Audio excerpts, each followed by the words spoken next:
cette ascension, ultime mission de Jésus. Et donc, Daniel nous a parlé dimanche dernier également de l'ascension. Et puis, il a surtout cerné toutes les problématiques que les disciples pouvaient rencontrer en recevant les dernières recommandations de Jésus pour leur mission. Et ce matin, je vous invite à prolonger un peu ce temps-là qui a déjà été abordé pour aller un petit peu plus loin, puisque nous sommes dans le livre des Actes, le tout début du livre des Actes, qui est en fait le deuxième tome du livre de Luc, puisque Luc a écrit en deux parties, Luc et puis les Actes après. Ça a eu 2 fois Théophile d'ailleurs au début de chaque livre. Et donc, Luc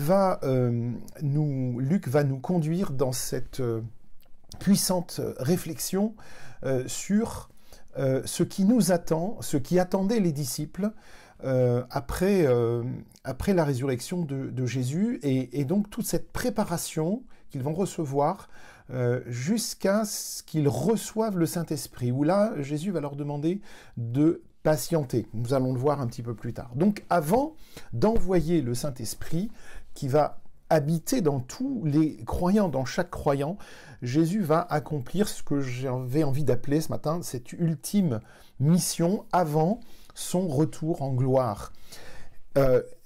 Et ensuite il va remonter vers son Père pour revenir. Mais juste avant cette ascension, il va leur parler du royaume pendant 40 jours. Regardez Acte 1, verset 2. Vous allez voir, c'est surprenant que Jésus leur parle pendant 40 jours. C'est beaucoup, 40 jours, où Jésus va leur exposer tous les détails concernant le royaume à venir. Et donc, juste avant cela, je voudrais simplement vous faire un petit rappel sur les apparitions de Jésus. Alors, vous savez qu'il y a eu 3 temps d'apparition. Le premier temps, c'est le jour même de la résurrection, où Jésus est apparu. Alors, je ne vais pas vous donner les références parce que ce serait trop long, mais par contre, je peux vous les envoyer si vous souhaitez. Il est d'abord apparu à Marie de Magdala, puis aux femmes revenant du sépulcre. Ensuite, il apparaît à Pierre. Ensuite, il apparaît aux 2 disciples d'Emmaüs. Et puis aux 10 apôtres, en l'absence de Thomas. Donc, vous voyez, là, c'est le jour de la résurrection, le jour même. Et puis, pendant les 40 jours entre la résurrection et l'ascension, il y a d'autres apparitions. C'est un autre groupe d'apparitions. Il va apparaître aux 11. Cette fois, Thomas est présent, le dimanche suivant. À 7 disciples au bord du lac de Tibériade. Là, on l'avait abordé, ce sujet, vous vous rappelez, dans Jean 21, il y a quelques dimanches. Aux 11 disciples aussi sur une montagne en Galilée, dans Matthieu 28, c'est le grand mandat, le grand envoi. À plus de 500 frères à la fois, et là, c'est relaté dans 1 Corinthiens 15, et puis à Jacques, le frère de Jésus, relaté aussi dans 1 Corinthiens 15 par Paul. Aux apôtres et aux disciples sur le mont des Oliviers avant son ascension. Alors ça fait beaucoup d'informations, ça fait beaucoup d'apparitions, effectivement, pour montrer l'activité importante de Jésus lorsqu'il est ressuscité.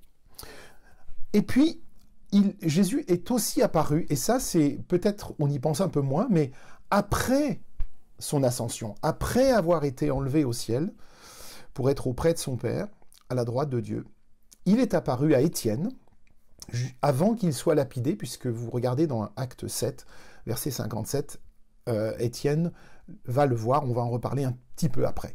Il va apparaître à Saul de Tarse, et ça c'est pas la moindre des apparitions, sur le chemin de Damas, et à Jean aussi sur l'île de Patmos, dans Apocalypse 1. Et puis, la prochaine apparition du Seigneur aura lieu lors de son retour, lorsqu'il viendra chercher les siens. Et j'espère, mes amis, que nous en ferons tous partie des siens. Pour en faire partie, il suffit simplement de croire en lui, de l'accepter comme Sauveur et Seigneur, pour faire partie de ceux qu'il reviendra chercher. Et enfin, et voilà le point culminant aujourd'hui, l'ultime mission de Jésus, après toutes ces apparitions, c'est l'ascension. l'ascension. Mais toutes celles que je viens de vous donner juste avant, c'était après son élévation, après son ascension. Donc Jésus est très présent et très actif, et même après son ascension, il est resté très actif, et nous allons en découvrir quelques éléments aujourd'hui. Donc voilà 40 jours que Jésus est ressuscité des morts, qu'il est apparu pour la première fois aux femmes au tombeau, et pendant ces 40 jours, Jésus a rencontré plusieurs centaines de personnes à de nombreuses reprises. Qu'est-ce qu'il a fait? Il a prêché, il a enseigné à ses disciples, il a accompli des miracles, il a fait un peu comme il le faisait avant sa mort, il a fait beaucoup de choses. Mais les choses étaient quand même un peu différentes. Parce que Jésus avait maintenant un corps ressuscité, un corps transformé, on avait du mal à le reconnaître, mais on pouvait le voir. Et il pouvait manger, après sa résurrection, il pouvait voyager. Alors là, du coup, voyager extrêmement rapidement d'un lieu à l'autre, hein, se transporter, hein, se téléporter, on pourrait dire. Il y avait des capacités assez impressionnantes. Jésus n'a pas passé tout son temps avec les 11 comme avant sa résurrection, où il était constamment avec ses disciples. Il a passé 40 jours, donc, à apparaître à de nombreuses personnes. Et pourquoi a-t-il fait ça? Eh bien, il était fondamental que Jésus valide sa résurrection d'entre les morts. Parce que ça aurait été difficilement suffisant de dire « il est apparu à Marie-Madeleine, à Pierre », et puis eux vont aller témoigner à tout le monde que Jésus est ressuscité. Non, il fallait qu'il valide sa résurrection en apparaissant à de nombreuses personnes, ce qu'on appelle les témoins oculaires, ceux qui ont vu Jésus après sa résurrection, avant qu'il ne retourne au ciel. Alors, il n'y avait maintenant plus aucune contestation sur le fait qu'il était bien vivant et ressuscité. Voilà, donc, alors on a ces 40 jours qui apparaissent, et là je voulais juste ouvrir une petite parenthèse sur ces 40 jours. Pourquoi 40 jours entre la résurrection et l'ascension? 40 jours, c'est un nombre clé dans les Écritures. Je vais juste vous donner quelques exemples de 40 jours dans la Bible. Alors, il a plu pendant 40 jours et 40 nuits, vous savez, au moment du déluge. Les 12 espions ont passé 40 jours à espionner la terre promise. Israël a passé 40 ans dans le désert. Et ces 40 ans étaient très importants parce que c'est tout un temps de gestation pour le peuple de Dieu, pour le peuple d'Israël qui va ensuite vivre cette histoire qui s'inscrit dans le plan de Dieu. Moïse était sur le mont Sinaï pendant 40 jours et 40 nuits en recevant la loi de Dieu. Ça devait faire quand même un peu long de rester 40 jours et 40 nuits sur une montagne. Goliath a provoqué les Juifs pendant 40 jours avant que David ne le tue. Dieu a donné à Ninive 40 jours pour se repentir ou être détruite. Et puis, Jésus a été testé par Satan pendant 40 jours dans le désert. Donc vous voyez, ces 40 jours reviennent souvent. Et maintenant, Jésus va passer 40 jours sur terre après sa résurrection.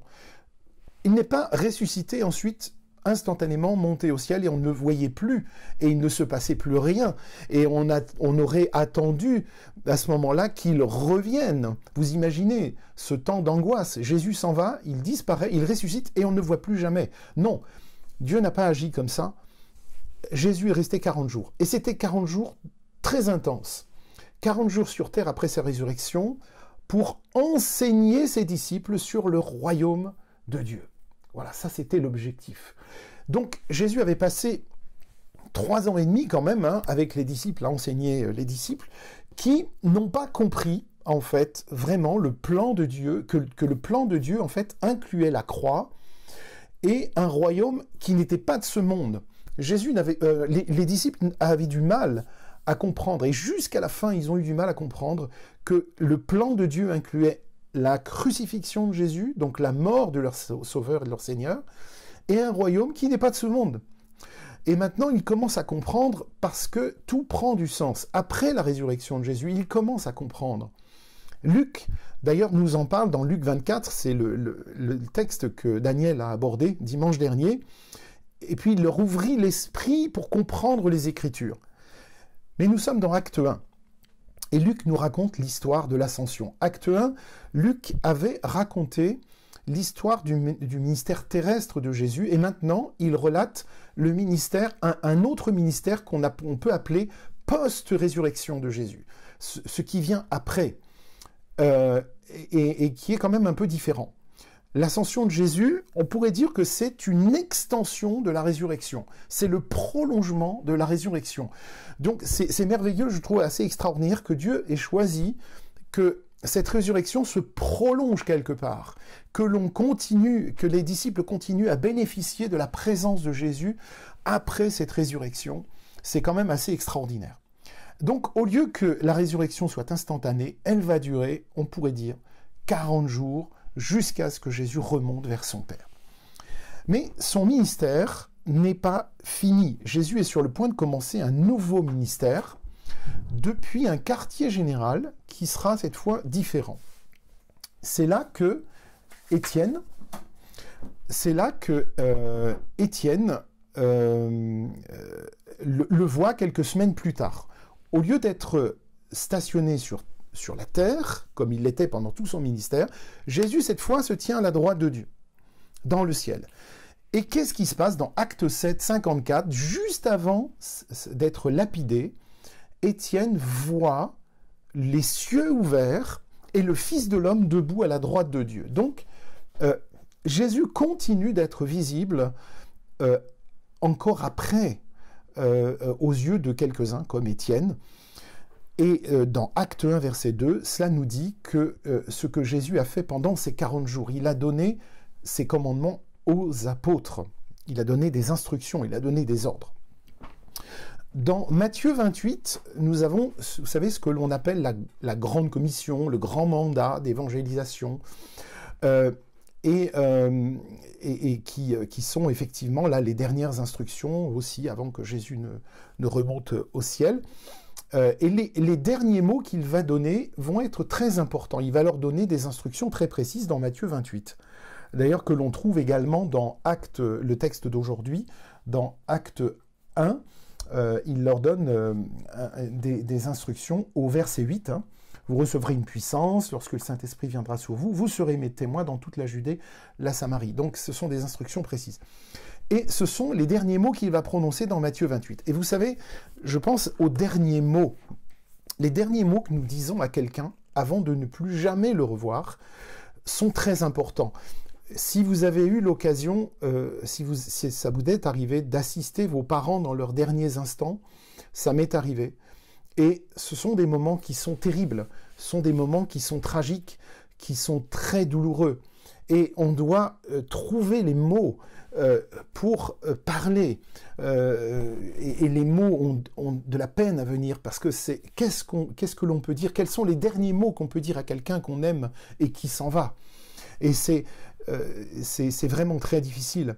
Et je me souviens des derniers mots que mon père a prononcés avant de s'en aller auprès du Seigneur. J'aimerais revenir en arrière pour être à ces derniers instants et pouvoir lui parler encore. Mais voilà que Jésus nous donne ces derniers mots, et ces derniers mots sont tellement importants. Peut-être ça vous est arrivé, peut-être aussi vous êtes comme moi, vous regrettez ces instants où vous auriez pu en dire davantage à cette personne que vous aimiez tellement. Et Jésus nous a donné donc ces dernières instructions, et puis il nous a donné l'Église. Il nous donne l'Église en Matthieu 16. Et il y a un mandat. Et ces paroles de Dieu, ces dernières instructions, avant de changer de quartier général, ce quartier général qui maintenant ne sera plus sur terre, mais qui sera à la droite de Dieu, eh bien, dans Luc 24, voilà, vous serez mes témoins, vous êtes témoins de ces choses, voici, j'enverrai sur vous ce que mon Père a promis, mais vous restez dans la ville jusqu'à ce que vous soyez revêtus de la puissance d'en haut. Alors c'est vrai qu'on l'attend, cette puissance, il attendait cette puissance d'en haut pour en être revêtu et pour repartir à la bataille, encouragé, pour évangéliser, pour parler du Seigneur autour d'eux. 10 jours après l'ascension, donc c'est 50 jours après Pâques, Jésus allait envoyer le Saint-Esprit qu'il leur avait promis à la Pentecôte, le jour de la fête de la Pentecôte. Donc Jésus avait dit, aux disciples que le Saint-Esprit viendrait lorsque lui serait parti.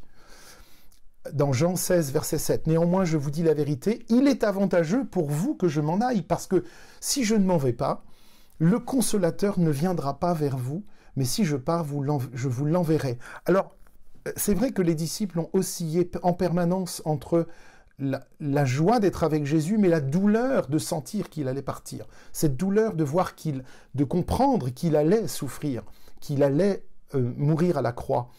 Et donc, lorsque le Saint-Esprit allait venir, ce serait une délivrance, puisque le Saint-Esprit maintenant ferait sa demeure et deviendrait le consolateur permanent dans les cœurs.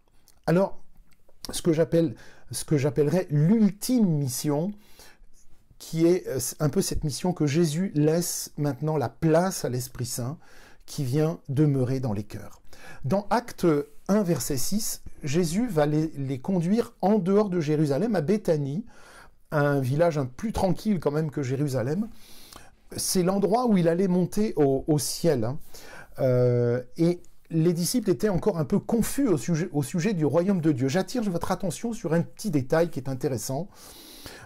Les apôtres réunis dans Acte 1, verset 6, si vous avez vos Bibles ouvertes, vous pouvez regarder, vous allez voir comme c'est intéressant.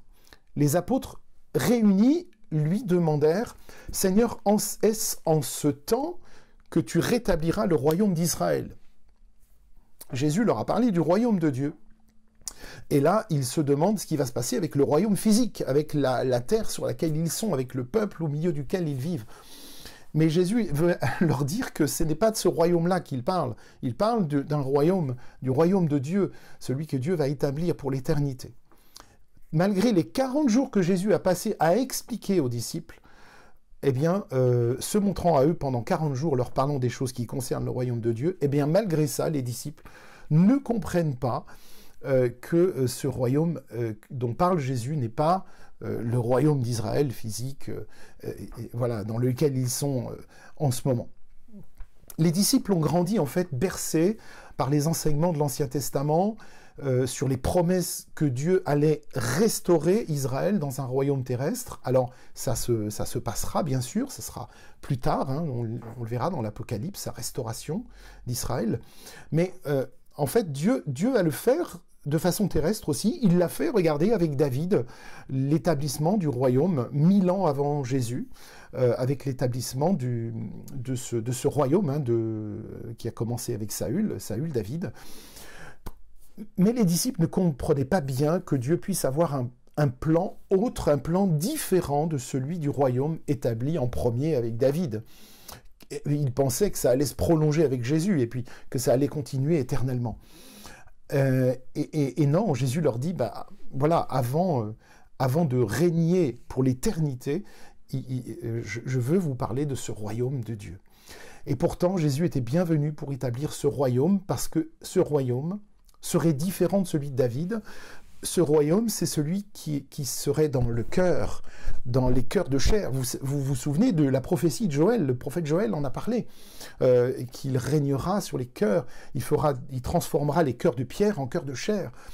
Et donc, Jésus est en train de leur dire que ce royaume, il va être là, dans les cœurs, dans la vie de ceux qui allaient se tourner vers lui pour le salut. Et donc Jésus leur dit maintenant comment il va procéder en faisant d'eux tout simplement des témoins. Acte 1:8, il dit pour que ce royaume vive et se répande, pour qu'il soit une réalité pour le monde, c'est vous qui devez partir sur les routes, c'est vous qui devez annoncer le royaume, que ce royaume est dans les cœurs et que je viens établir mon règne dans chaque cœur de tous ceux qui m'accepteront comme sauveur et comme Seigneur. Alors les apôtres ont fait leur part maintenant. C'est vrai qu'ils ont bien travaillé. Ils ont commencé à Jérusalem, ils sont allés en Judée, puis en Samarie, puis aux extrémités du monde connu à ce moment-là. Et maintenant, c'est à nous de continuer cette mission qu'ils ont commencée. C'est la mission de l'Église. Et acte 1, verset 11, on va voir que les anges leur annoncent le retour de Jésus. Ça, c'est la bonne nouvelle de ce récit. Vous n'êtes pas tout seul, livré à vous-même.